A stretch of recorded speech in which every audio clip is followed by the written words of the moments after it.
మొట్టమొదటగా పరమాత్మకు, పరమాత్మ చైతన్యానికి, నా తల్లిదండ్రులకు, గురువులకు, మాస్టర్స్‌కి, క్లాస్‌కు విచ్చేసిన సమస్త బంధువులకి, జీకే సార్ గారికి, పత్రి సార్ గారికి, స్వర్ణమాల మేడం గారికి, ఈ క్లాస్ నిర్వహిస్తున్న పత్రిజీ ధ్యాన మహిళా చైతన్యం గ్రూప్ కమిటీ వాళ్ళకి, అందరికీ హృదయపూర్వక వందనాలు.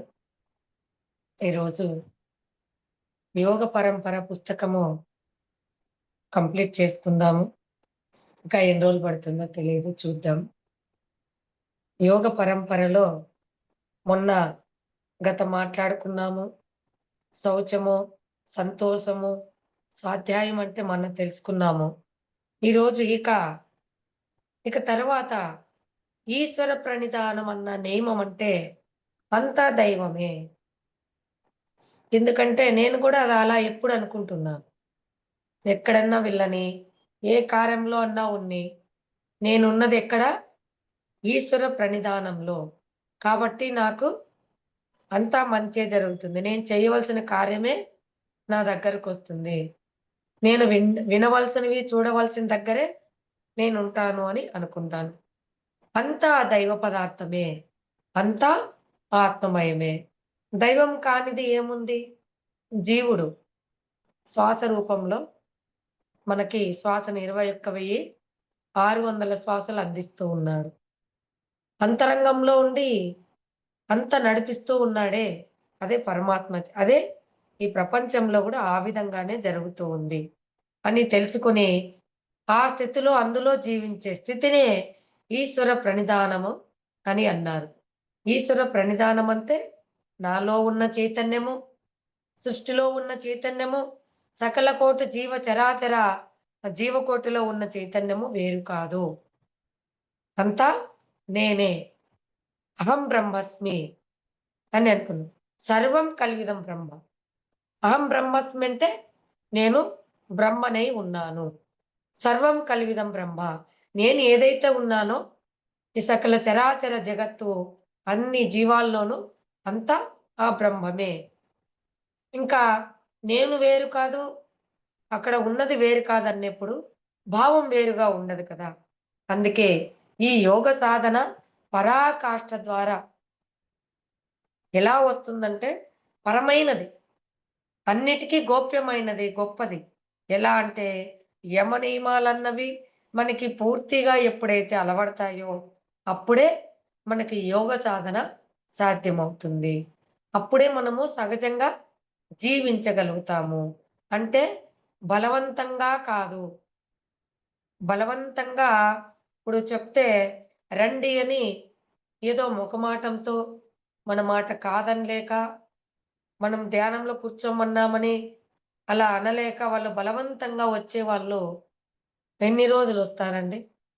ఏదో కొద్ది రోజులొస్తారు. అలా కాకోకుండా తనకి ఇది అంతిమ ధ్యేయంగా, అంతిమ లక్ష్యంగా ఈ ధ్యాన జీవితమే, ధ్యాన యోగమే నా జీవితం. నేనిలా జీవించాలి. అందుకే జన్మించాను అని ఎప్పుడు తెలుసుకుంటాడో, అప్పుడే తను ఆ సాధననేది చేయగలుగుతాడనమాట. బలవంతంగా చేయాలంటే ఏదో ఒక రోజో, 2 రోజులొస్తాడు. మళ్ళీ తర్వాత అతను మానేస్తాడనమాట. అందుకే కొద్ది రోజులు యోగ సాధన బలవంతంగా మొట్టమొదటగా చెయ్యాలి.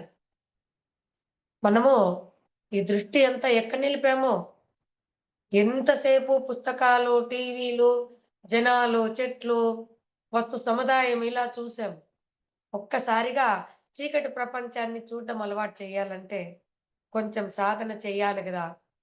అప్పుడు సంకల్పంతో, సజ్జన సాంగత్యంలో అందరూ చేస్తున్న చోటు మనం కలిసి వెళ్తూ అలా బలవంతంగా సాధన చెయ్యాలి.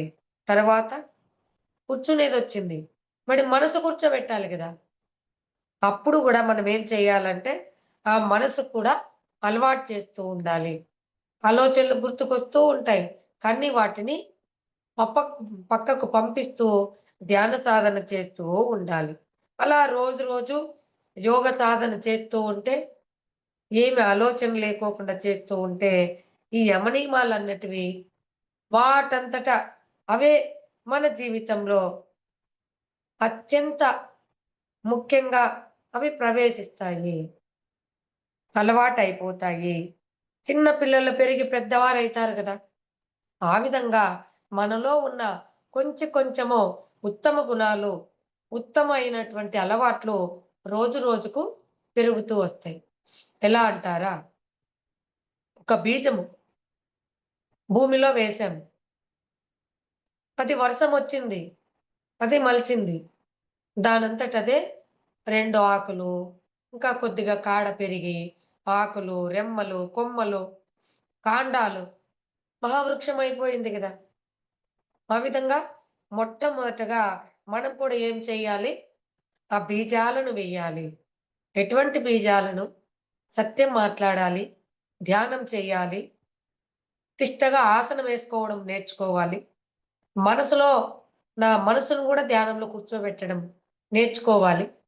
అటువంటి బీజాలను మనం వేస్తూ ఉండాలి. వేస్తూ ఉన్నప్పుడు మలుస్తూ అవి పెరుగుతూ ఉంటాయి. అందుకే యోగ సాధన అనేది పెరిగి పెద్దదై సిద్ధి కలుగుతుంది. మొట్టమొదట వినాలి. విన్నది మననం చేసుకుంటూ ఉండాలి. ఆ విధంగా కొద్ది కొద్దిగా చేసుకున్న దాన్ని చెప్తూ రావాలి. అప్పుడే ఆకులు, పువ్వులు, ఫలాలు వరకు వస్తుంది. ఇదే సహజ సిద్ధమైన మార్గము. పతంజలి మహర్షి గారు సూచించిన అష్టాంగ రాజయోగ మార్గం ఇది. దీనికి ఏ అర్హతలు లేవు. పలాని కట్టు ఉండాలి, పలాని బొట్టు ఉండాలి, పలాని కులస్తుడై ఉండాలి, ఫలాని బాధ్యతలుండాలి, ఇలా చెయ్యాలి, ఇలా ఉండాలి. నియమాలు ఏమీ లేవు. ఈ నియమాలన్నీ ఉంటే ఎవరు గూడా సాధించలేరు. అక్కడే ఆగిపోతున్నాం. యజ్ఞాలు చెయ్యాలంటే ఎన్నో నియమాలు. ఇల్లు శుద్ధి చెయ్యాలి. బ్రాహ్మణుడు రావాలంటే వస్తాడా? ఎంతో మందిని పిలిసి ఇల్లంతా పెయింటింగ్ వేసి, శుభ్రం చేయించి సామాన్ల కాడ్నుంచి అన్నీ చెయ్యాలి. ఇంటందరూ స్నానం చేసి, శుద్ధి చేసుకొని, ఎన్నో వస్తు సామాగ్రి గావాలి. ఎంతో మంది పూజారులు గావాలి. అవన్నీ కష్టతర సాధ్యమైనవి. చెయ్యలేం. ఒక పూజని, ఒక వ్రతమని ఎన్నో నియమాలున్నాయి. కానీ ధ్యానానికి నియముందా? ఏ సమయంలో అయినా మహిళ ఏది అని చెప్తున్నాను. మామూలుగా సుస్థి ఉన్నప్పుడు ఆ 11 రోజులు చెయ్యం మనం కార్యాలు. శుభకార్యాలు ఇంట్లో దీపం పెట్టము, ఏమీ చెయ్యము. కానీ దీనికేం లేదు. ఆ సమయంలో అంతర్ధానమైన మన కుటుంబంలో ఎవరైనా అంతర్ధానమైన సమయంలో నుంచి జేయొచ్చు. నువ్వు ఏమన్నా గాని ఆ యొక్క ఇది అయినా అప్పుడు గూడా చెయ్యొచ్చు. మహిళా కార్యక్రమంలో ఉన్న ఎటువంటి సమయంలో ఉన్నా గూడా ఈ కార్యక్రమము చెయ్యొచ్చు. దీనికి నియమాలు లేవు. ఇదెవరు చెప్పాడు? శ్రీకృష్ణ పరమాత్మే చెప్పాడు. మనం చేస్తున్నది ఆత్మ సాధన. మరి దానికి ఏమీ లేవు గదా! అని చెప్తున్నాడు. ఇక్కడ अपि चेदपि पापेभ्यः सर्वेभ्यः पापकृत्तमा सर्वं ज्ञानप्लवेनैव వృజినం సంతరిష్యసి. అంటే నువ్వు ఎంత పాపాత్ముడవైనా, ఎటువంటి కార్యక్రమాలు చేసినటువంటి యోగి వేమన తీసుకుందాం. అజ్ఞానంలో ఉన్నాడు. మరి అతను మోక్షం పొందలేదా?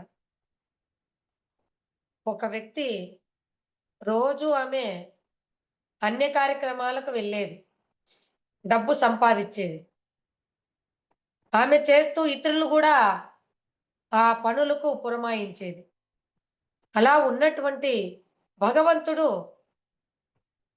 ఎలా ఈమెను ముక్తి మార్గం వైపు నడిపించాలి? ఎందుకంటే ఒక చెడ్డవాడుంటే ఎంతో మందిని వాడిని చెడ్డవాడిగా మార్చేస్తాడు. మొట్టమొదటిగా ఆ మొదటి ముద్దాయిని మార్చాలి. భగవంతుడు ఆమె వచ్చాడు. పూజ కార్యక్రమం పెట్టాడు. ఆమె పనేమి ఎటువంటి సత్పురుషునైనా, సన్మార్గంలో ఉన్న వాళ్ళనైనా చెడు మార్గం వైపు ప్రయాణించాలి. వెళ్ళింది అక్కడికి. అక్కడికి వెళ్లి పూజ కార్యక్రమాలు అయిపోయాయి. అక్కడే ఉందామె. స్వామి నాది ఒక కోరిక. ఆ! చెప్పమ్మా. మరి మీరన్నీ తీరుస్తారా? నా చేతనైంది చేస్తానమ్మా. సరే స్వామి. ఆహ్, నేను మనసు పడ్డాను. అయితే ఒక నియమం ఉంది. ఆ నియమం చేస్తే నేను నీతో సహజీవనం సాగిస్తాను అన్నాడు. ఒకే ఒక్క రోజు నా భార్యగా పతివ్రత ధర్మం పాటిస్తూ నువ్వు జీవించాలి. జీవించగలవా? ఆ! అవును స్వామి. చేస్తాను ఖచ్చితంగా అనింది. ఎట్లా తిరిగి సత్పురుషుని ఎంతో మందిని మంచి వాళ్ళుగా మారుస్తాడు. అంటే మంచి వాళ్ళకి చెడ్డ వాళ్ళే గదా శత్రువులు. వచ్చాడు. సరే అని జెప్పేసి ఆమె ఇంకా పొద్దున్నే లేసింది. మడి బట్టలతో స్నానం జేసింది. గృహం శుద్ధి జేసింది. పూలన్నీ కోసుకొచ్చి పూజకు సిద్ధం జేసింది. పలహారాలన్నీ పెట్టింది. తన భర్తగా పతివ్రత ధర్మంగా పాటిస్తూ ఆమె చేసింది. సరే చేసి పూజ ముగిసే సమయానికి అతను భగవంతుడే వచ్చాడు గదా! అగ్నిని పురమాయించాడు. ఆ కాలంలో పూరి గుడిసెలు. అగ్నిగుండంలో ఆమె ఏదో నీళ్ళకో, ఎక్కడికో వెళ్ళింది. కానీ ఆమె వచ్చేపాటికి ఆ గుడిసంతా దగ్ధమైపోయి చనిపోయాడు. ఇంక సాయంత్రం రోజు పూర్తి అవ్వలా. మరి మాటిచ్చాను గదా నేను. నా మాట నెరవేర్చుకోవాలి గదా! కాబట్టి ఆ కాలంలో భర్త చనిపోతే భర్తతో పాటు భార్య గూడా సతీ సహగమనము అవ్వాలి. అప్పుడేం జేసిందామె, అయ్యో! ఆ రోజు ఆ మొమెంట్‌లోనే ఉంది. ఆ రోజంతా నా భర్తకు సేవ చేయాలి. పూలు తేవటము, స్నానం జేయటము. ఆ మొమెంట్‌లోనే ఉంది. ఆమె గూడా అగ్నిగుండంలో పడి, నాథా! నువ్వు లేని జీవితం నాకెందుకు? నేను కూడా నీతో పాటే వస్తాను. ఆమె గూడా వైకుంఠానికి వెళ్ళిందంట. ఎంత గొప్ప ఇతిహాసమో చూడండి. అట్లా ఆ విధంగా ఎందుకంటే, మనమేదో చానా మంది ఉండొచ్చు. ఇక్కడ క్లాస్‌లో ఉన్నటువంటి వాళ్ళు కాదు. మీరందరూ చాలా గొప్పవాళ్ళు. యూట్యూబ్ చూసేవాళ్ళు కూడా. కానీ కొంతమంది గురించి నేనిక్కడ చెప్తున్నాను. అలా వేరే వాళ్ళ గురించి చెప్తున్నాను. కాబట్టి మీరెవరు దిగులు పడకండి. అట్లా ఆమె ఎంత పాపాత్ముడైనా అబద్ధమాడానే, అన్యాయం చేశానే, దుర్మార్గాలు చేశానే, గత జీవితం జీవితం కాదు. గతంలో నేను చనిపోయాను. ఈరోజే నా పుట్టినరోజు. ఈ రోజు నుంచినే నేను ఈ మార్గంలో ప్రయాణిస్తాను అని చెప్పేసి ప్రయాణిస్తే మీకు గూడా మోక్షం కలుగుతుంది. కాబట్టి ఆ మార్గంలో మనము ఎంత పాపాత్ముడమైనా అంతటి పాపము ఒక్క జ్ఞాన వీచికతో ఆ పాపమంతా తుడిచిపెట్టుకుపోతుంది. మరి భగవద్గీతలో ఒక మాట చెప్పాడు గదా! జ్ఞానాగ్ని దగ్ధ కర్మాణం. కొండంత దూదిని ఒకే ఒక్క అగ్గి కణము ఏ విధంగా దహనం చేస్తుందో, ఒకే ఒక్క పశ్చాత్తాపానికి మించిన ప్రాయశ్చిత్తము లేదు. భగవంతుడా! తెలియక నేను అజ్ఞానంలో ఇలా జీవించాను. నాది తప్పు. నేను తెలుసుకున్నా. గత జీవితంలో నేను మృతుడినైనాను. ఈ జీవితంలో నేనింకా నీ సేవకే అంకితము. కాబట్టి ధర్మ మార్గంగా, శీలంగా జీవిస్తాను. న్యాయంగా జీవిస్తాను. సత్యంగా, ధర్మంగా, లోకహితం కోసమే. నేను బాగుండాలి, 10 మంది బాగుండాలి. ఆ విధంగానే నా జీవితం నడుస్తానని ఈరోజు మొదలుపెట్టు. నీకు కూడా మోక్షం కలుగుతుంది అని ఇక్కడ భగవద్గీతలోనే చెప్పాడు. అపి చేదపి పాపేభ్యః. నువ్వెంతటి పాపాత్ముడవైనా, క్రూరుడవైనా నీకు కూడా మోక్షం కలుగుతుంది. కనుక యోగ సాధన అన్నది ఎవరైనా చేయొచ్చు. హీన జాతి, వృద్ధ జాతి ఎవరైనా, హీనుడైనా గొప్పవాడైనా, రాజైనా ఎవరికైనా సమానమే భగవంతుడు. అందరికీ సమానమైన దృష్టితో చూసేవాడే భగవంతుడు. ఎలాంటి మనిషి అయినా వెంటనే ఆవశ్యం ఇప్పుడే మొదలుపెట్టు. ఈ క్లాస్ విన్నప్పుడు ఇప్పుడే మొదలుపెట్టు. అప్పుడే ఆ యోగ సాధన ద్వారా ఆత్మజ్ఞానం సంతరించుకొని మన దైనందిన జీవితం చక్కగా కరెక్ట్‌గా ఉంటుంది. అంగుళీమాల అనేటువంటి ఒక దుర్మార్గుడుండేవాడు. అతను ఎటువంటి వాడంటే, నేను గొప్ప అనిపించుకోలా. సరే రాజులు గొప్ప గదా ప్రపంచంలో. నేను రాజుల కంటే గొప్పవ్వాలి. మరేం చెయ్యాలి? రాజులకుండే బటకనవేలు కట్ చేసుకొని 108 అంగుళీమాల నేను మెడలో వేసుకుంటే, అప్పుడు రాజులు గూడా భయపడతారు. మరి రాజే భయపడితే రాజ్యంలో ప్రజలు భయపడరా? పోవటము, వాడిని బెదిరించటము, ఆ బటకనవేలు కట్ చేసుకోవడము, దండలో కుట్టుకోవడము, వేసుకోవడం. అప్పుడు ఒక బుద్ధిమంతుడైనటువంటి గురువు అతనికి దివ్యదృష్టితో చూసాడు. ఎలా ఇతన్ని మార్చాలని జెప్పేసి అన్ని చోట్లకు వెళ్తున్నాడంట. అయ్యో! స్వామి ఏ నగరానికన్నా వెళ్ళండి. పలానా నగరానికి వెళ్ళొద్దండి. అదే నగరానికే వెళ్ళాడు. స్వామి ఏ యొక్క వీధికన్నా వెళ్ళండి. ఆ వీధికి వెళ్ళొద్దండి. ఆ వీధికే వెళ్ళాడు. స్వామి ఈ ఊరిలో ఏ గుమ్మం దగ్గరనకన్నా వెళ్ళుదురు గాని, ఆ గుమ్మం దగ్గరికి అసలు వెళ్ళొద్దండి. అక్కడికే వెళ్ళాడు. ధ్యాన ముద్రలో కూర్చున్నాడు. ధ్యానం చేస్తూ కూర్చున్నాడు. ధ్యానం చేస్తూ కూర్చుంటూ ఉంటే వచ్చాడు. అందరూ అతను వస్తే అక్కడే వాళ్ళు యూరిను, మోషను అన్నీ అయిపోయి పరిగెత్తుకుంటూ ఎళ్ళిపోయేవాళ్ళు. కానీ ఇతను నవ్వు చెదరలా అలాగే నిశ్చలంగా కూర్చున్నాడు. వచ్చి "నేనెవరో తెలుసా? అంగుళీమాలిని" అన్నాడు. "అయితే నాకేంటి? నేను చంపేస్తాను. నీ బటకన వేలు స్వీకరించి ప్రపంచంలో గొప్పవానిగా పేరు పొందాలని నా కోరిక. ఓస్ అంతేనా? సరే" అన్నాడు. సరే అనే తలకే భయపడే వాళ్ళనే నేను చంపాలనుకుంటాను గానీ, నిన్ను చూస్తే చంపాలనిపించట్లేదు. సరే నీకేదన్నా కోరికుంటే కోరుకో అని అన్నాడు. సరే కోరుకుంటాను గానీ, నా బటకన వేలు తీయాలంటే ఒక్క షరతు. ఏంటో చెప్పు? క్షణంలో చేసేస్తాను. అంటే ఆ మాను దగ్గరికి వెళ్లి ఇక్కడే మాను కింద కూర్చున్నాడు. ఒక ఆకు తీసుకురా అన్నాడు. ఏదో కొండ దెమ్మంటావో, వజ్రాలు దెమ్మంటావో, మాణిక్యాలు దెమ్మంటావో అనుకున్నాను. ఓస్ ఇంతేనా? చిటికలో తీసుకొస్తాను. పొయ్యాడు. కొడవలి తీసుకున్నాడు. కొమ్మని నరికేశాడు. తీసుకొచ్చాడు. ఓ సిద్ధో ఎన్ని ఆకులు కావాలో తీసుకో. తీసుకొని ఇలా పట్టుకున్నాడు. ఇలా పట్టుకొని ఇలా ఒక ఆకు తీసుకొని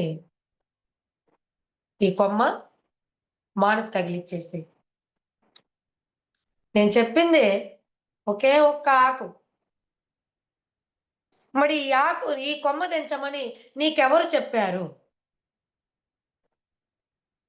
ఆ! అదెట్లయితుంది స్వామి? ఎవరన్నా గాని కొమ్మని నరికేస్తాం గాని అతికించగలమా? అవుతుందా?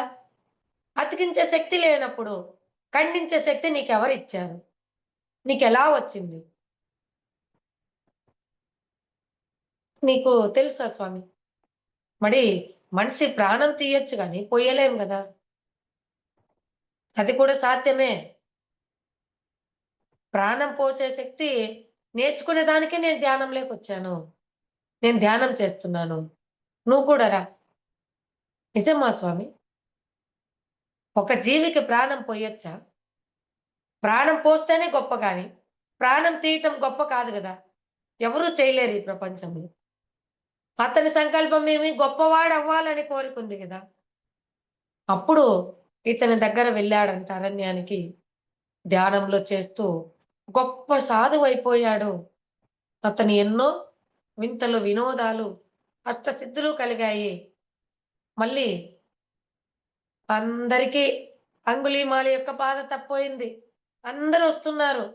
వచ్చి ఇక్కడ అంగుళీమాలి అనేటువంటి ఆహ్, ఒక ధూర్తునికి నువ్వు జ్ఞానం ఇచ్చావు గదా! ఆ ఋషిని చూడాలని వస్తూ ఉన్నారు. వస్తూ ఉంటే ఆ అంగుళీమాలే మారి సాధువయ్యి అతనే వచ్చి స్వామి గురువుని కలవాలంటే పిలుచుకొని వెళ్ళాడంట. పిలుచుకొని వెళ్ళి గురువొచ్చాడు. నమస్కారం గురువయ్యా! నమస్కారం. ఏంటి ఇలా వచ్చారు? స్వామి మీ దగ్గర ఒక కిరాతకుడు, దుర్మార్గుడు మీ దగ్గర ఒక సత్పురుషునిగా మారి గొప్ప గురువయ్యి అష్టసిద్ధులు కలిగాయంటనే అతన్ని చూడాలని వచ్చాము. పక్కున నవ్వి నిన్ను తీసుకొచ్చింది ఎవరనుకున్నావు? అంగుళీమాలే. గజ గజ గజ వణుకుతూ, భయపడుతూ ఎగిరి అతని దగ్గర నుంచి మళ్ళీ గురువు దగ్గరకి పోయి ఇలా 2 చేతులు జోడించి ఉన్నాను. నిన్ను ఏమి చెయ్యడు. చాలా నా శిష్యుల్లోకెల్లా ఉత్తముడు, గొప్పవాడు. అంత గొప్పది ఈ ధ్యాన సాధన, యోగ సాధన. అలాగా మారాడంట అతను. ఎంత గొప్పదో చూడండి. అందుకే ఈ విధంగా ఈ యోగ సాధన వల్ల మానసిక ప్రశాంతత కలుగుతుంది. శరీరము, శారీరక ఆరోగ్యం. ఎందుకు మనకు అనారోగ్యాలొస్తున్నాయి? మనకెప్పుడైతే చింతలెప్పుడైతే ఉన్నాయో, పుట్టినప్పటి నుంచి మనిషి ఆయువు పొయ్యేంత వరకు గూడా చింతలే. డబ్బో, పిల్లలో, గృహమో, ఆస్తులు ఏదో ఒకటి చింత. ఇవేవీ లేకుండా నిద్రలో బాగా ఆరాంగా ప్రశాంతంగా ఉంటుంది నిద్ర లేస్తే. ఎందుకు మనసక్కడ పని చేయలా, చింతించలా. అందుకే ఆరోగ్యం బాగా ఉంది. అందుకే మనం మెలకువలో గూడా ఆ చింతన ఏవీ లేకోకుండా ఉన్నాయంటే అప్పుడే మనకు ఆరోగ్యంగా ఉంటుంది. బుద్ధి కుశలత, బుద్ధి కుశలత కలగాలంటే నేను వేరు, ఎదుటి వ్యక్తిలో ఉన్న పరమాత్మ చైతన్యం వేరు. ఈ ప్రపంచమంతా వేరనుకుంటున్నాం గాబట్టి మనము ఇంకొకలా చూస్తూ, బాధపడుతూ, ఇంకొకరు బాగుంటే ఓర్చలేము. క్లాస్ బాగా చెప్తే ఓర్చలేము. వాడి కట్టు, బొట్టు బాగుంటే ఓర్చలేము. ఎలా ఉన్నా ఓర్చలేము. అప్పుడే మనం బాధపడుతూ ఉన్నాం. ఎవరు చెప్పినా సత్యం సత్యమే. వాడు చెప్తే వేరు, నేను చెప్తే వేరు కాదు. జ్ఞానము తెలుసుకోవాలి, వినాలి, అంతా ఒకటే అని ఎప్పుడైతే ఉంటామో, అప్పుడు మనం ప్రశాంతంగా క్లాస్ చెప్తున్నా వినగలుగుతాం. అక్కడ గూడా ఆనందంగా ఒకరు పాట పాడుతున్నారు. ఆ పాడుతూ ఉంటే వినేవాడు గూడా ఆనందం, తన్మయత్వం చెందుతూ ఉంటాడు. హనుమంతునికి రామనామం వినిపిస్తే రోమ రోమము నిక్కపొడుచుకుంటుందంట. ఆనంద పరవశం. కణము గూడా ఆ! రామనామాన్ని కీర్తిస్తూ నృత్యం చేస్తూ ఉంటుందంట. కణం గూడా వింటూ. ఆ విధంగా ఉండాలనమాట. బుద్ధి కుశలత ఉంటే. అట్లా ఉండాలి. అందుకే కణానికి మనం అందించే జ్ఞానం చేరాలి. దీర్ఘమైన ఆయుస్సు. ఆయుస్సు పెరుగుతుంది ధ్యానం వల్ల. ఈ బుద్ధి కుశలత వల్ల. మానసిక ప్రశాంతత వల్ల. శక్తి నువ్వు ధ్యానం చేస్తున్నావు. క్షీణిస్తా ఉంది. ఎందుకు? వాళ్ళలా అన్నారు, వీళ్ళిలా అన్నారు, ఈ పని చేయనీలా, నన్ను మెచ్చుకోలా, ఇలా ఉండటం వల్ల నువ్వు చేసిన ఎనర్జీ అంతా లీకేజ్ అయిపోతా ఉంటుంది. కోపం వచ్చినప్పుడు గూడా ఆవేశంతో రక్త కణాలన్నీ ఒకటికొకటి ఢీ కొట్టుకొని మృత కణాలుగా మారిపోతాయి. ఈ సైన్స్ పరంగా గూడా ఎంతో జూడు. ధ్యానం చేయంగా శ్వాస ఎక్కువ సమయం నిమిషానికి 15 శ్వాసలు తీసుకుంటాం గదా! చేయంగా 10 శ్వాసలే, 12 శ్వాసలే. అప్పుడు శ్వాసలు మిగులుతున్నాయి గదా! ఆయుస్సు పెరుగుతుంది. చక్కటి సాంఘిక స్ఫూర్తి సంఘ జీవితంలో ఎలా జీవించాలి? ప్రతి ఒక్కరికి గురువులా జీవించాలి. మార్గదర్శకంగా, గొప్పగా అన్నట్టుగా మనముంటాం. ఆర్థిక లాభం. ఆర్థిక లాభం అంటే ఏమి? ధనం అంటే ఇక్కడ డబ్బు ఒక్కటే కాదు. జ్ఞానం ఉండాలి. సమయస్ఫూర్తి ఉండాలి. అన్నీ జ్ఞానమే సంపదే. ప్రశాంతత ఉండాలి. తినేటువంటి భాగ్యం ఉండాలి. తిన్నది జీర్ణించుకునే భాగ్యం ఉండాలి. చక్కటి కుటుంబీకులుండాలి. మనకి ఈరోజు ఆత్మ కుటుంబీకులు మనము పరిమితులతో ఉండకుండా ప్రపంచమంతా నా కుటుంబమే అనే విధంగా ఉండాలి. ఇవన్నీ మనకు లాభమైతాయి. ఆ విధంగా ఇవన్నీ కలుగుతాయి. వీటి వల్ల నిరంతరం భోగమొస్తుంది. నిరంతరము భోగమే. ఆనందంగా ఉంటే అదే భోగము. బాధగా ఉంటే అదే రోగం. యోగం ద్వారా రోగము పోతుంది. యోగం అంటే కలయిక. కలిసి ఉండటం. అన్నింటిలోనూ భోగం వస్తుంది. ఓ యోగీశ్వరుడు, భోగీశ్వరుడే. ఆ యోగీశ్వరుడు ఎందుకంటే ఒక రాజు అంటాడు. రాజు నువ్వు పంచభక్ష పరమాన్నం భోంచేస్తున్నావు. కుటుంబీకులతో అన్నితోనూ ఉన్నావు. ఆనందంగా ఉన్నావు. కొంతమంది ఆనందంగా లేరు. నేను జడలు ధరించి, కాషాయ వస్త్రాలు ధరించి, నాకు ఏ చీకు చింత లేదు. ఏ బాధ లేదు. నేను ఆనందంగా ఉన్నాను. కాబట్టి ఆనందంగా లేనివాడెవరు? ఎవరితో యుద్ధం చేయాలో డబ్బు లేదు.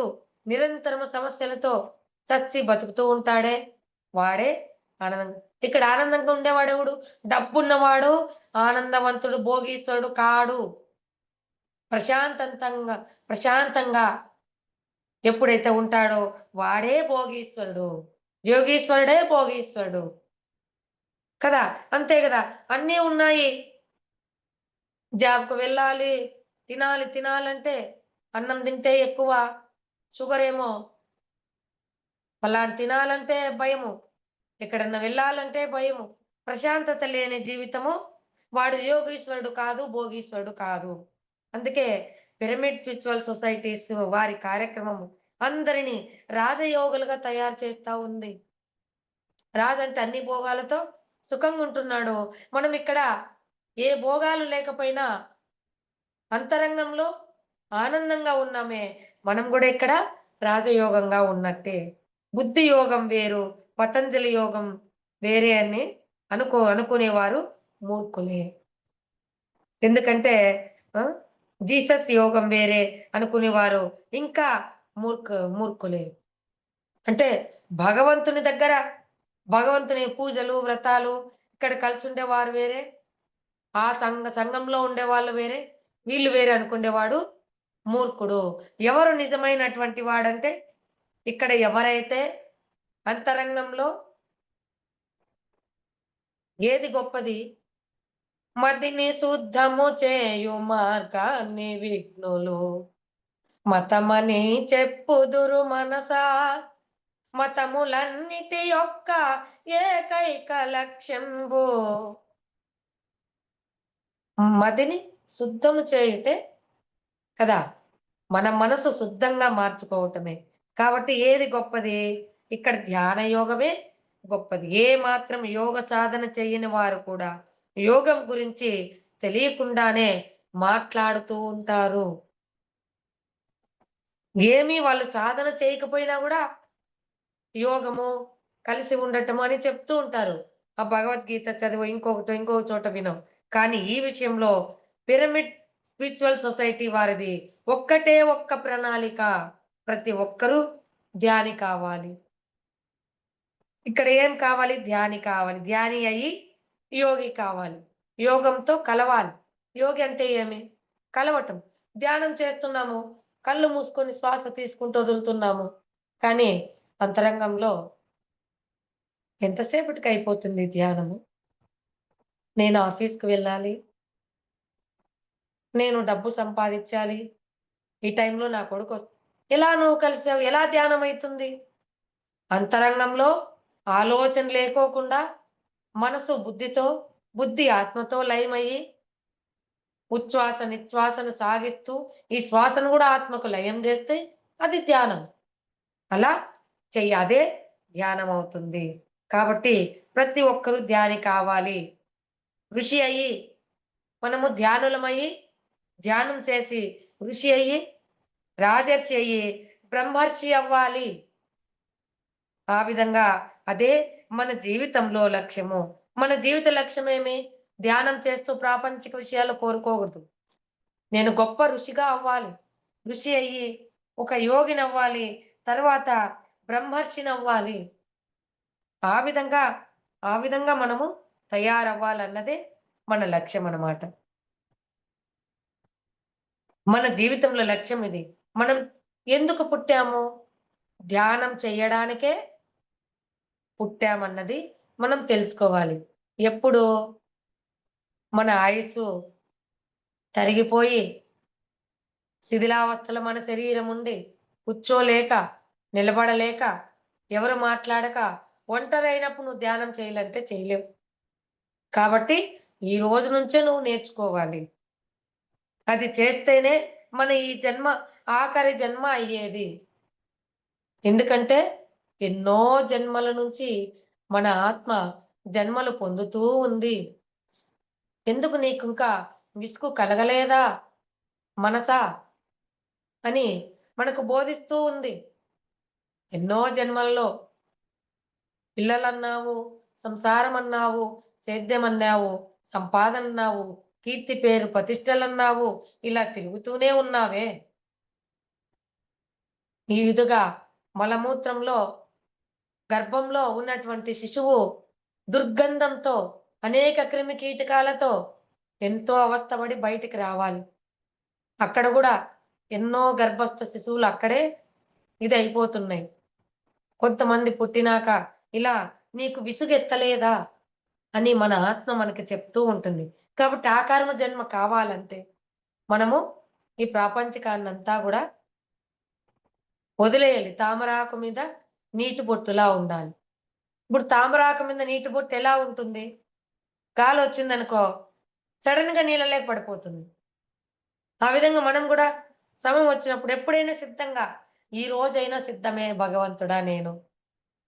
ఎందుకంటే నేనింకా గొప్ప ఉన్నత స్థానంలోకి వెళ్ళాలి. ఎందుకంటే నా ఆశయాలు నెరవేరాలంటే అటువంటి తల్లిదండ్రుల సపోర్ట్ కావాలి. భర్త సపోర్ట్ కావాలి. నా పిల్లల సపోర్ట్ కావాలి. అటువంటి గురువులు కావాలి. అటువంటి గొప్ప సజ్జన సాంగత్యంలో నేనుండాలి. నిరంతరము ఉండాలి. కాబట్టి నేను కోరుకుంటాం గదా మనము. ఆ విధంగా ఎప్పుడైనా మనము సిద్ధంగా ఉండాలి. ఆఖరి జన్మై చేపట్టకపోతే సాధనంలో జాప్యం చేస్తే, మన సాధనలో చేయకోకుండా చేద్దాంలే, రేపు చేస్తాంలే, మళ్ళీ చేద్దాంలే అనుకుంటే, మళ్ళీ మనము పునరపి జననం, పునరపి మరణం, పునరపి జనని జఠరే శయనం. మళ్ళీ రావాల్సిందే.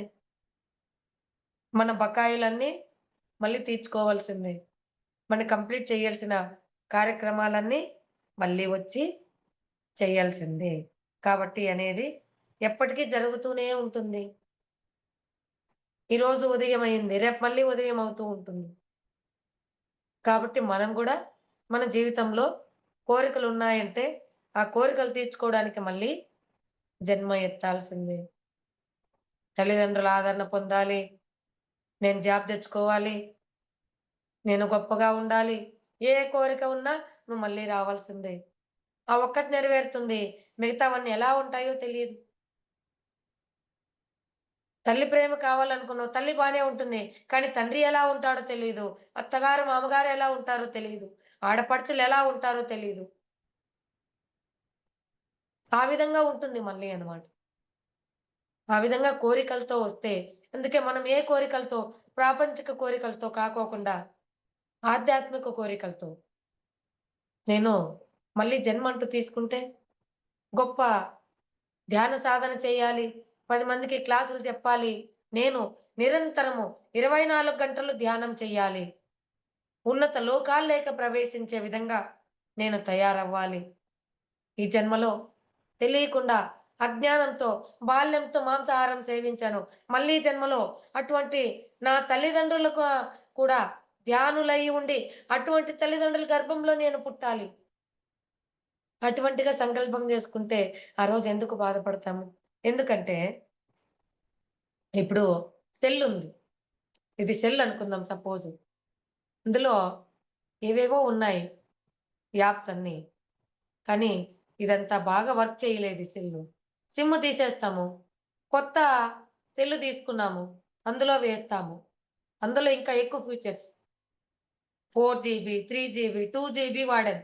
ఇప్పుడు 5 జీబీ వచ్చింది. ఎక్కువగా టెక్నాలజీ.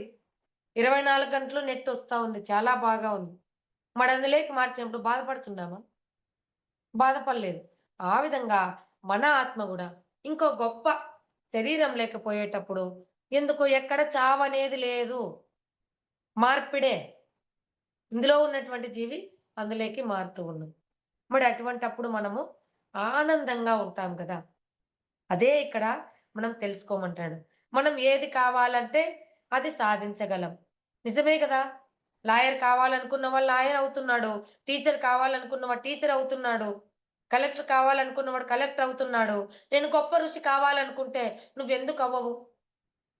సాధన ఉంటే నేను కూడా అనుకున్నాను. నేను కూడా గొప్పగా ధ్యాన మార్గంలో, ఆధ్యాత్మిక మార్గంలో భగవంతునికి ఒక సేవకురాలిగా ప్రయాణించాలి అనుకున్నాను. మరి ప్రయాణిస్తున్నాను గదా! మన సంకల్పాలు గూడా ఒక బ్రహ్మర్షిలాగా, ఒక శ్రీరామచంద్రునిలాగా నేను జీవించాలి అనుకుంటే మనం ఎందుకు వెళ్ళలేము? మరి లాయర్ అనుకున్నవాడు అవుతున్నాడు గదా! కలెక్టర్ అవ్వాలనుకున్నవాడు అవుతున్నాడు గదా! దానికి సంబంధించిన గురువుల ద్వారా మనం గూడా ఇలా అవ్వాలి అనుకున్నప్పుడు మన గురువుల మార్గంలో మనం కూడా అవ్వగలము. నేను అవ్వగలనా? నేను చేయగలననేది ఈ రోజే వదిలేయండి. మన శక్తి అపారము. ఓం పూర్ణమిదం పూర్ణాత్ పూర్ణముదచ్యతే పూర్ణస్య పూర్ణమాదాయ పూర్ణమేవావశిష్యతే. పూర్ణమద పరిపూర్ణమైనటువంటి జ్ఞానము, పరిపూర్ణమైనటువంటి శక్తి సంపన్నత కలిగినటువంటి వాడు భగవంతుడు. పూర్ణమిదం ఇక్కడ ఉన్నటువంటి గురువులు గూడా సాధన ద్వారా, యోగ సాధన ద్వారా పరిపూర్ణమైన జ్ఞానం, పరిపూర్ణమైనటువంటి శక్తి ఉంది. అష్టాంగ సిద్ధులు ఎంతమంది పొందలేదు? ధ్యానం ద్వారా విశ్వామిత్రుడు పొందలేదా? రావణాసురుడు పొందలేదా? పూర్ణంలో పూర్ణం పోతే ఏమైతుంది? పూర్ణమే ఉంటుంది. నా దగ్గర జ్ఞానముంది. నేను చెప్తున్న క్లాసు నా దగ్గర ఎళ్ళిపోయిందా? ఇంకా పెరుగుతుంది. ఆ జ్ఞానం పంచడం వల్ల ఇంకా పెరుగుతుంది. శక్తి గూడా పెరుగుతూ ఉంటుంది. అదే మనకిక్కడ చెప్తూ ఉన్నాడు. పరిపూర్ణమైనటువంటి సంకల్పం నీలో ఉంటే అది ఖచ్చితంగా నెరవేరుతుంది. ఆ శక్తి అంతా ఆ పరమాత్మ మనకందిస్తూ ఉంటాడు. కుటుంబంలో భర్త సంపాదిస్తాడు. భార్యకి ఇస్తాడు. ఆ సముదాయాలన్నీ, వస్తు సముదాయం. భార్య వంట చేస్తుంది. పిల్లలకి వండి పెడుతుంది కదా! ఇక్కడ భర్త ఎవరు? పరమాత్మ. ఆ పరమాత్మ సంకల్పం ఉన్నప్పుడు ఏం చేస్తాడు? ఆ భార్య ఎవరు? ఆత్మ. ఆ పరమాత్మ సంకల్పం ఉన్నప్పుడు నాకేం కావాలో అవన్నీ అందిస్తాడు. ఇక్కడ మనసు, బుద్ధి, చిత్తము, అహంకారము ఇవన్నీ పనులు నడుపుతూ ఉన్నాయి. వీటన్నింటికి శక్తి పరమాత్మ ఆత్మకిస్తున్నాడు. ఆత్మ ఇంద్రియాలన్నింటికి ఇస్తున్నాడు. ఇలా అర్థం అవ్వాలని నేనిలా చెప్పాను. ఆ విధంగా సంకల్పం ఉన్నప్పుడు మన పరమాత్మ మనకి ఇస్తాడు. ఆ శక్తి నీలో ఉంది అని తెలుసుకోవాలని మనకిక్కడ తెలియజేశాడనమాట. అంతే అనంతమైన మన శక్తిని మన శ్రేయస్సు కోసం వినియోగించుకుంటే మనం చక్కగా ఉంటాం. శ్రేయస్సు కోసం అంటే ఆత్మ పురోగతి కోసము వినియోగించాలి. నాకు కారు గావాలి, నాకిల్లు గావాలి, ఇలా పెట్టొద్దు. ఎందుకంటే ఇంట్లో అగ్గిపెట్టె లేదు అనుకో, డబ్బులు లేదు. ఏం జేస్తాము? అంగడికి వెళ్లి బంగారా ఇంట్లో ఏం లేదు. కానీ బంగారు నగ ఉంది. ఎత్తుకొని పోయి కుదబెడతామా? ఇదో అయ్యా డబ్బులు లేదు. సరేలే ఈ బంగారు నగ తీసుకో. వాడు మళ్ళీ ఇస్తాడా? ఖర్చు అంటే ఆ విధంగా ఆ యొక్క విశ్వశక్తిని, అంత అనంతమైనటువంటి శక్తిని చిన్న చిన్న సంకల్పాలకి ఇవి ఎలాగో నెరవేరుతాయి. మనమున్నది ప్రపన్న పారిజాతాయ అంటే కల్పవృక్షం కింద కూర్చున్నాం. అక్కడ కల్పవృక్షము చూసే ఉంటారు పారిజాతం చెట్టు. పూలన్నీ రాలిపోతూ ఉంటాయి. ఆ విధంగా అడగకుండానే మనకిస్తూ ఉంటాడు మనకు కావాల్సినవి. మన వాళ్ళకి, మన కుటుంబీకులకి అన్నీ జరుగుతూ ఉంటాయి. కానీ మళ్ళీ కోరుకోవటము, అదెప్పుడు రావాలో అప్పుడు అందుతుంది. నీకెప్పుడు అందాలో అప్పుడు అందుతుంది. కోరుకోవటము అజ్ఞానం గదా! మన శక్తిని మనము పోగొట్టుకున్న వాళ్ళమవుతాము అని మనకిక్కడ తెలియజేస్తూ ఉన్నారండి. అందుకే మనం చక్కగా ఉంటే మనల్ని చూసి మన కుటుంబ సభ్యులు, నేను ధ్యాన మార్గంలో ఉన్నాననుకో, ఏం జేస్తారు మన ఇంట్లో వాళ్ళు గూడా అనుకరణిస్తారు. నిజమే. మంచిదే. చెప్తే చేయలా చాలామంది. మళ్ళీ 3 నెలలు ఎడతెగకుండా వంట చేసి ఆడ పెట్టేయడము, కూర్చొని ధ్యానం చేయటం. అట్లా 3 నెలల తర్వాత ఏంటి వీళ్ళు ఉన్నారా? లేరా? ఏం జరిగింది? కళ్ళు తెరిచి చూస్తే వాళ్ళు ధ్యానంలో కూర్చున్నారు. అంటే మనం ఏదైతే చేస్తున్నామో వాళ్ళు గూడా ఏదో ఒక రోజు ఇంత గొప్పగా, ఇంత ఇదిగా చేస్తున్నారంటే ఇది గొప్పదై ఉండొచ్చు. కాబట్టి మనము చేద్దామనొస్తారు. మన కుటుంబీకులు, తర్వాత మన మిత్రులు, మన బంధువులు, ఇతరులు అందరూ ఇలా ఈ మార్గంలో ప్రయాణిస్తూ ఉంటారు. అష్టాంగ రాజయోగ మార్గమే లోక కళ్యాణానికి ఏకైక మార్గము. ఒకే ఒక మార్గం. 100 మార్గాలు లేవు. కాబట్టి యోగ పరంపర ఇంకా బ్రహ్మర్షి సుభాష్ పత్రిజీ గారు అందించిన సందేశము ఇప్పుడు తెలుసుకుందాము. పిరమిడ్ మాస్టర్లందరూ ఈ కాన్సెప్ట్‌ను చాలా శ్రద్ధగా గ్రహించాలి, గ్రహించండి అని చెప్తున్నాడు.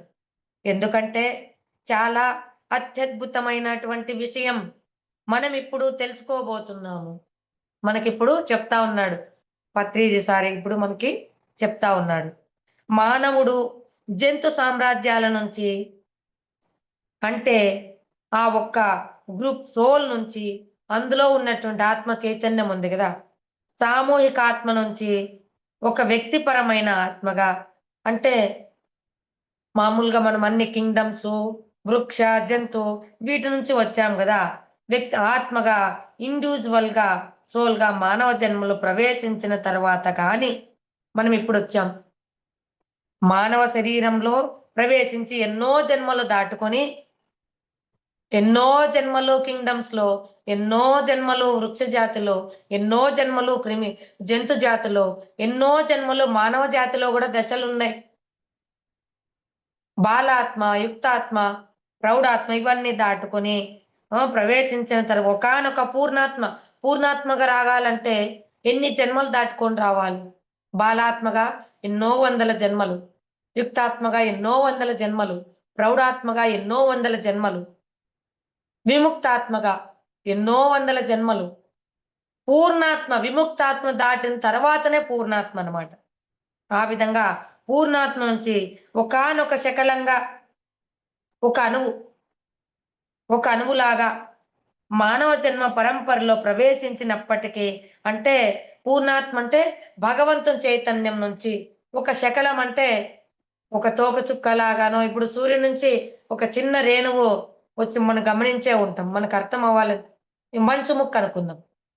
ఇప్పుడు సమస్త సముద్రంలో ఉండే జలము ఏ విధంగా ఉందో, మంచు ఒక కణం ఏ విధంగా ఉందో, ఆ విధంగా ఆ పూర్ణాత్మ భగవంతుని చైతన్యం నుంచి ఒక శకలంలాగా, ఒక అణువులాగా మనం ఇలాగా ప్రవేశించినప్పటికీ హ్మ్. ప్రవెన్ నుంచి లేకపోతే ఇతర గ్రహాలలో, ఇతర సౌర కుటుంబాల్లో అక్కడి నుంచి ఇక్కడికి మానవ జన్మలోకి వస్తుంటాయి ఆత్మలన్నీ. ఇంకా ఈ లోకాలే కాదు 7, 7 14 లోకాలు, గ్రహాలు గూడా ఉన్నాయి గదా! ఇప్పుడు మనం చూస్తూ ఉన్నాం. ఇంకో గ్రహంలో గూడా జీవించొచ్చు. అక్కడ గూడా జరుగుతూ ఉన్నాయి. అట్లా గ్రహాల్లో ఉన్నటువంటి మనం మారుతూ ఉంటాము. ఇతర లోకాల్లో జన్మ తీసుకొని మళ్ళీ ఈ లోకంలోకి ఇక్కడి నుంచి అక్కడికి మనం ఏ విధంగా ఊర్లన్నీ సంచరిస్తూ ఉంటామో, మన ఆత్మ కూడా ఇలా లోకాలన్నీ సంచరిస్తూ ఉంటుంది.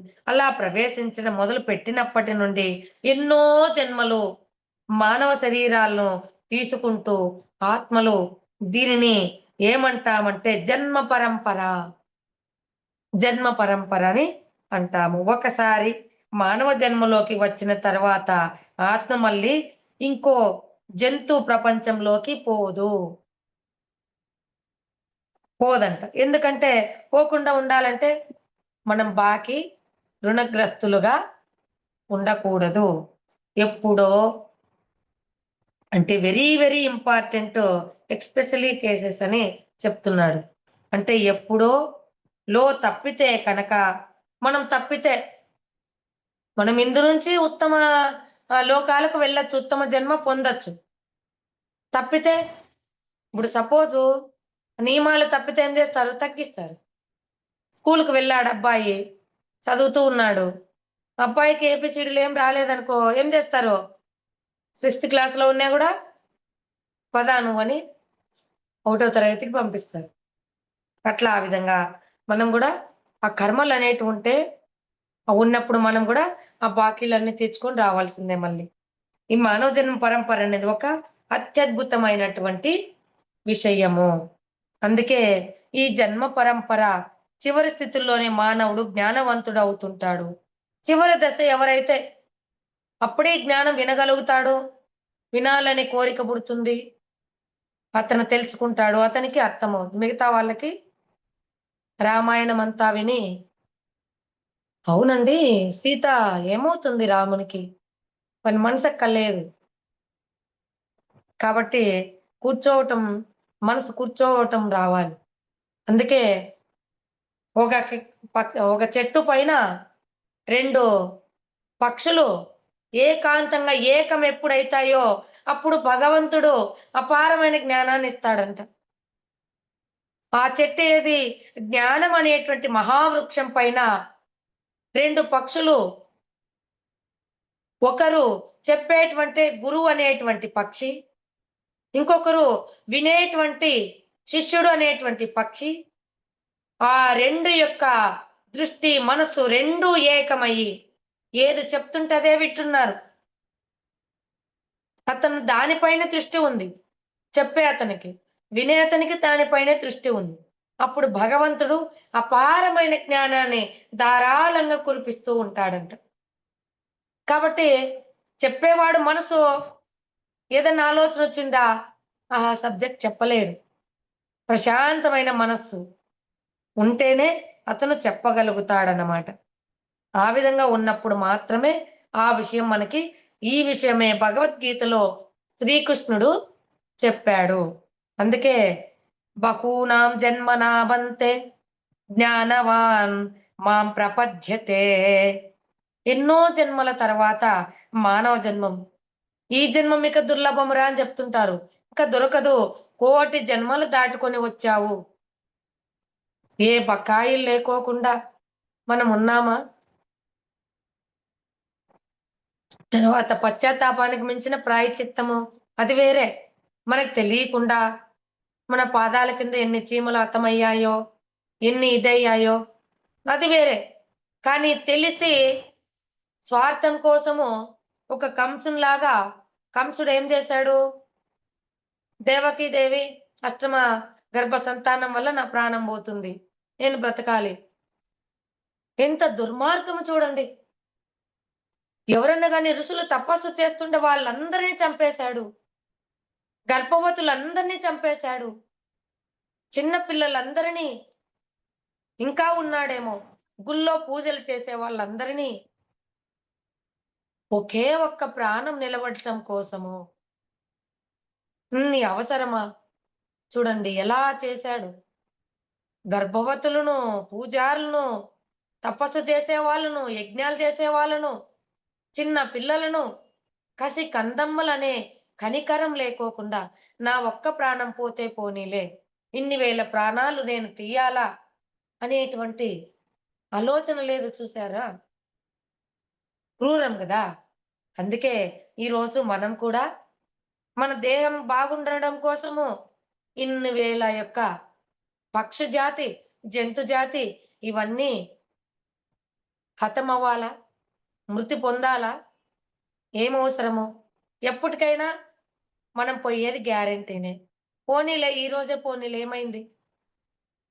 ఇంకో గొప్ప జన్మ వస్తుంది. ఇంకొక దేహం సిద్ధంగున్నప్పుడు ఈ బట్టలు మా మార్చేస్తున్నాము. మరి కొత్త బట్టలొచ్చేటప్పుడు ఎందుకు నాకీ బాధ? బాధ అనేది సత్యం తెలియకనే బాధలో ఉన్న అజ్ఞానంలో ఉన్నాం. కాబట్టి అందుకే జ్ఞానవంతుడు అనేక జన్మలు దాటుకున్న వాడే జ్ఞానవంతుడవుతున్నాడు. మొట్టమొదటి జన్మలో అతనికి జ్ఞానము అవసరం లేదు. వినడు. ఎందుకంటే అదే ఒక గురువు ఉపన్యాసం చెప్తుంటే, ఇదంతా గూడా భగవంతుని సృష్టి. అంతా భగవంతుడు నడిపిస్తున్నాడు. భగవంతుని చైతన్యమే భగవంతుని కంటే అన్యంగా లేదు. అతనికి అలా వెళ్తూ ఒక అజ్ఞాని వచ్చాడు. గురువుగారు ఆపండి. విత్తనాలు ఎవరు వేశారండి? రైతే. మరి దున్నేది రైతే. పంట పెట్టింది రైతే. భగవంతుడేం చేశాడండి? కష్టపడుతున్నది నేను. కష్టపడి సంపాదిస్తున్నాను. నేను జాబ్ తెచ్చుకొని నేను సంపాదిస్తున్నాను. నేను గొప్పగాని భగవంతుడెలా అవుతాడు? ఉంటే చూపించు. నీ మాటే కరెక్ట్ నాయనా.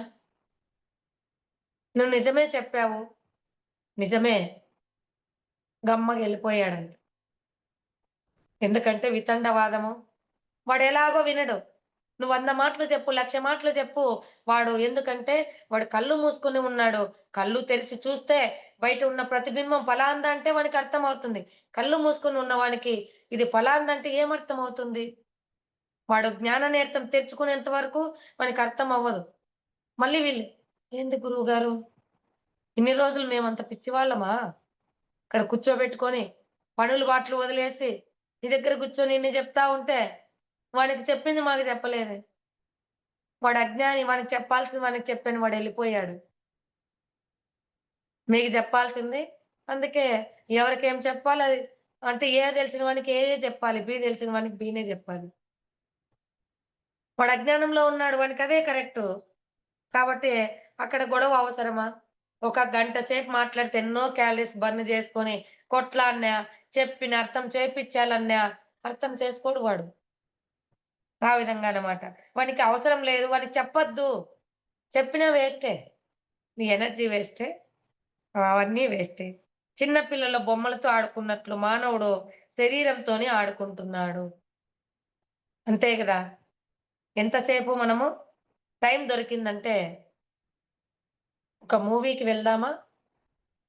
లేదంటే పలాని హోటల్‌కి, రెస్టారెంట్‌కి వెళ్దాము. పలానిది వెళ్దాము. ఎవరికుంది చెప్పండి? సమయం దొరికింది పుస్తకం చదువుదాము. సమయం దొరికింది ధ్యానం చేద్దాము. సమయం దొరికింది ఫలానా పిరమిడ్ మాస్టర్ ఉంది. ఫోను జేసి 4 మాటలు మాట్లాడదాం. ఏమన్నా చెప్తుందేమో. ఉన్నారా ఎవరన్నా? లేరన్నమాట. అందుకే వాళ్ళెంతసేపు శరీరంతోనే. నిద్రపోవడానికి, లేదంటే మేకప్పులకో,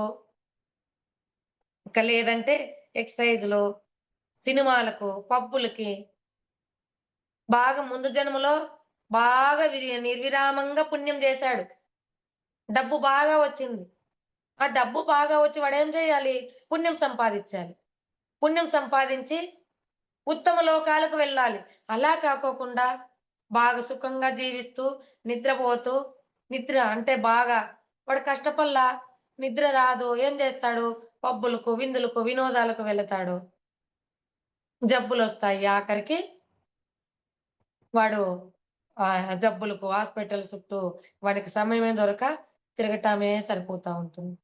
మరి భగవంతుడు నన్నింత సురక్షితంగా పెట్టిండేదెందుకు?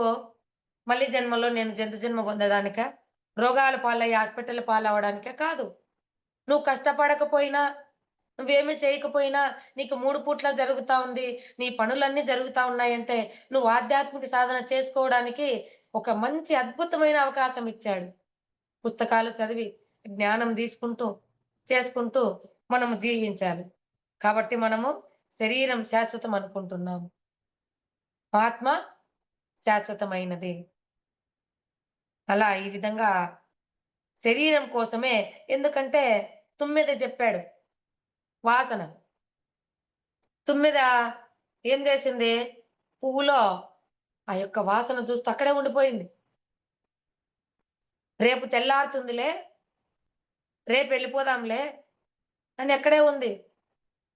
వాసన చూస్తూ తేనె ఆ పువ్వులో మకరందాన్ని స్వీకరిస్తూ అక్కడే ఉంది. రేపు వెళ్తాలే బయటికి. రేపటికేమైపోయింది? పువ్వు ముడుచుకుపోయింది అక్కడే హతమైపోయింది. మనం అట్లానే రేపు చేద్దాం, ఎల్లుండి చేద్దాం, ఎల్లుండి చేద్దాం అనుకుంటున్నాం. మన జీవితం గూడా ఎప్పుడు ముగిసిపోతుందో తెలీదు.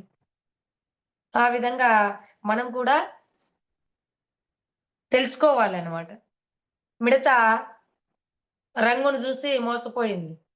బాహ్య ప్రపంచంలో ఈ సృష్టి ప్రపంచాన్నంతా చూస్తూ ఇది ఇలా, ఇది ఇలా మనం మురిసిపోతున్నాం. బంగారు ఇంత, ఇల్లింత, ఆస్తులింత, నా బట్టలిన్ని, మా వాళ్ళకిన్నున్నాయి. నా కొడుకు పలానా ఉద్యోగమండి. మా అన్న ఉద్యోగమే. మా వాళ్ళందరూ ఉద్యోగమే. మురిసిపోతున్నాం. అలా మిడత గూడా ఆ రంగును జూసి ఏమైపోయింది? అగ్గిలో పడి భస్మమైపోయింది. దాని జీవితం అక్కడే అయిపోయింది. మనం గూడా అలానే వాటిలోనే మన జీవితం ముగిసిపోతాంది. మనమేమి సాధించలేం. ఇట్లా ఎన్నో ఉన్నాయి చెప్పుకుంటూ బోతే ఆ విధంగా అన్నమాట. హ్మ్. శరీరం కోసమే జీవిస్తూ ఉంటాం. ఎంతసేపు ఎందుకు? తినడము, త్రాగటము, పడుకోవటము, మైదునము, పెళ్లి, పిల్లలు మళ్ళీ వాళ్ళ ఆహ్, ఎందుకంటే వాళ్ళకేమీ కాకుండా బ్రతకాలని ఎన్నో ఇంటి చుట్టూ రక్ష బాగా కట్టించుకుంటాం. వాచ్‌మెన్‌లు పెట్టుకుంటాం. అన్నీ జేసుకుంటాం. వాళ్ళ కోసము పోరాడుతూ ఉంటాం. ఇలా కేవలం అంటే కొంచెం మీట్‌లో ఉండాలి మీరు. కొంచెం ఏదన్నా సౌండొచ్చిందంటే మైండ్ బయటకొచ్చేస్తుంది. ఆ సబ్జెక్ట్ నుంచి. ఇది కేవలం ఫిజికల్‌గా. ఎందుకంటే ఇప్పుడు పిల్లలు వా ఇచ్చాము పెళ్లి. వాళ్ళ అత్తగారితో, వాళ్ళతో అవన్నీ చెయ్యాలి. కానీ ఎంతవరకు తినటము, తాగటం ఇవన్నీ ఓకే. మనకు వై జంక్షన్ ఒస్తూ ఉంటుంది. వై జంక్షన్ అంటే నేను ఇటు వెళ్ళాలా? ఇటు వెళ్ళాలా? ఆధ్యాత్మికంగానా? ప్రాపంచికంగానా? అన్నప్పుడు